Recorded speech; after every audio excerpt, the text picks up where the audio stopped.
आज के इस एपिसोड में आप देखने वाले हैं 7 प्रकार के लायन जिसे हिंदी में शेर भी कहते हैं। कुछ लायन विलुप्त के कगार पर है, जिसे बचाने के लिए नेशनल पार्क बनाए गए, लेकिन अब भी वे विलुप्त की स्थिति में पहुंचते जा रहे हैं। इसका सबसे बड़ा कारण है जंगल का विनाश, जिसे इंसान विनाश करता जा रहा है।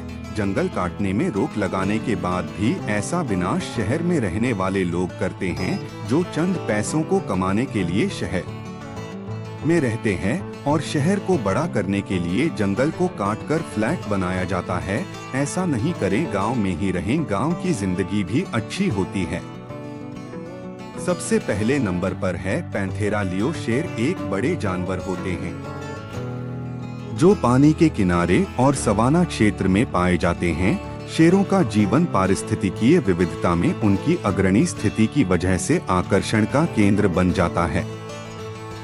शेरों का सामाजिक जीवन पारिवारिक रूप से व्यवस्थित होता है, जिनमें एक मुख्य मादा शेर और उसके साथियों की एक गुट होती है। शेर उच्चतम शिकारी माने जाते हैं और उनका प्रमुख आहार मांस होता है, जिसमें हिरण, गैलोपिंग गवाय, बफेलो आदि शामिल होते हैं। शेरों की संरक्षण की आवश्यकता है, क्योंकि उनकी पॉपुलेशन में कमी हो रही है। अब वे ध्वज का प्रतीक बने हैं, जो जंगली प्राणियों के संरक्षण की महत्वपूर्णता को दिखाता है। दूसरे नंबर पर है पैंथेरा लियो मंचचैठा यानी एशियाई शेर। एशियाई शेर का मुख्य पूर्व अफ्रीका के तुलनात्मक क्षेत्र में स्थान होता है। विशेष रूप से भारत के गिर वनस्पति राष्ट्रीय उद्यान में पाए जाते हैं। एशियाई शेर की विशेषता उनके जातियों में होती है, जो उनकी सामूहिक व्यवस्था और शारीरिक गुणवत्ताओं में अंतर होता है।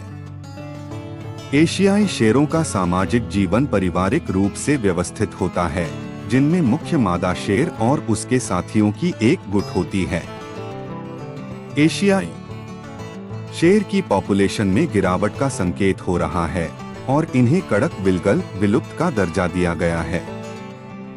एशियाई शेर की संरक्षण के लिए कई संरक्षण प्रयास किए जा रहे हैं, जैसे कि गिर वनस्पति राष्ट्रीय उद्यान में संरक्षण कार्यक्रम। तीसरे स्थान पर है कटांगा शेर। कटांगा शेर एक उपजाति है जो अफ्रीका के उपनिवेशी कटांगा प्रांत में पाई जाती है, जो आज के जम्बिया का कितौंडा प्रांत है।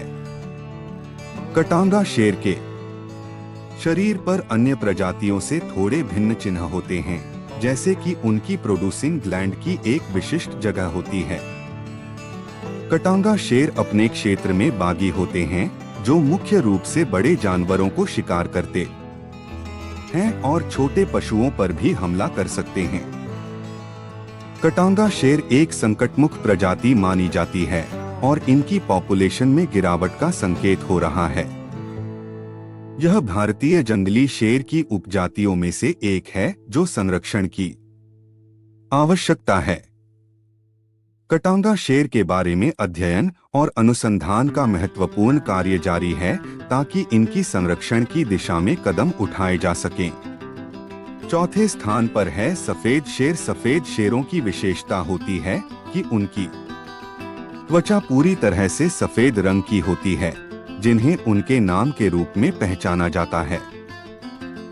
सफेद शेर का रंग प्राकृतिक रूप से होता है और यह उनकी बौद्धिकता की प्रतीक हो सकता है, जिन्हें वन्य जीवों की सुरक्षा में उनकी रोल को दिखाने के लिए प्रयोग किया जाता है। सफेद शेरों के प्रति वन्यजीव संरक्षण में एक महत्वपूर्ण भूमिका होती है, क्योंकि उन्हें विकसित करने की प्रयास की जा रही है, ताकि वन्यजीव समुदाय को बचाने में मदद कर सकें। सफेद शेर पर्यटकों के बीच भी एक प्रमुख आकर्षण होते हैं और उनके देखने के लिए विशेष शिकारी प्राणियों की खोज की जाती है। सफेद शेरों की जनसंख्या में कमी होती जा रही है और यह एक संकटमुख प्रजाति बन चुकी है, जिनके संरक्षण के लिए प्रयास किए जा रहे हैं। पांचवें स्थान पर है मासाई शेर। मासाई शेर अफ्रीका के पश्चिमी क्षेत्र में पाए जाते हैं, विशेष रूप से केनिया और तंजानिया के मासाई मारा नेशनल पार्क में। मासाई शेर के शारीरिक गुणवत्ताएं अन्य शेरों से थोड़ी अलग हो सकती हैं, जैसे कि उनकी माने की जटिलता और आकार। मासाई शेर की पॉपुलेशन में कमी हो रही है और यह वन्यजीव संरक्षण के लिए महत्वपूर्ण है क्योंकि उनके संरक्षण के प्रयास किए जा रहे हैं। मासाई शेर का स्थानीय संयम उनके स्थानीय मासाई जनजाति के साथी होने के कारण आवश्यक है और यह उनके संरक्षण में मदद कर सकता है। छठे स्थान पर है इथियोपियन शेर। इथियोपियन शेर अफ्रीका के पूर्वी क्षेत्र में पाए जाते थे, जो अब अधिकांशतः विलीन हो चुके हैं। इथियोपियन शेर की पॉपुलेशन में कमी के कारण वे एक संकटमुख प्रजाति मानी जाती हैं और इन्हें लगभग समाप्त माना गया है। इथियोपियन शेर के शारीरिक गुणवत्ताएं अन्य शेरों से थोड़ी अलग हो सकती थीं, जैसे कि उनकी माने की जटिलता और आकार। इथियोपियन शेर के पुरातात्विक महत्व को समझने में मदद मिल सकती है, क्योंकि वे अब प्राचीन इथियोपिया में पाए जाते थे। इथियोपियन शेर की संरक्षण की प्राथमिकता होनी चाहिए ताकि इस प्रजाति को संरक्षित किया जा सके और इसकी प्रजाति को उद्धार किया जा सके। सातवें स्थान पर है उड़ने वाले शेर। शेर न्यूज के बारे में अक्सर खबरों और वायरल फोटो के माध्यम से जुड़ी गलत धारणाओं के चलते उड़ने वाले शेर के बारे में चर्चाएं होती हैं। विज्ञान ने साबित किया है कि शेर उड़ नहीं सकते हैं क्योंकि उनकी शारीरिक संरचना उड़ने के लिए अनुकूल नहीं होती है। इंटरनेट पर विभिन्न कल्पनात्मक चित्रण और ग्राफिक्स से जुड़े उड़ने वाले शेर के चित्र विशाल प्रसार होते हैं। यह समझने में महत्वपूर्ण है कि जब कभी ऐसी खबरें वायरल होती हैं, तो हमें उनकी सत्यता की जांच करने के लिए विशेषज्ञों और आधिकारिक स्रोतों की ओर से सत्यापन करना चाहिए। विभिन्न सामाजिक मीडिया पर ऐसी तरह की खबरों से बचने के लिए हमें सतर्क रहने की आवश्यकता होती है और सटीक जानकारी की खोज करनी चाहिए। आज का यह शो यही समाप्त होता है।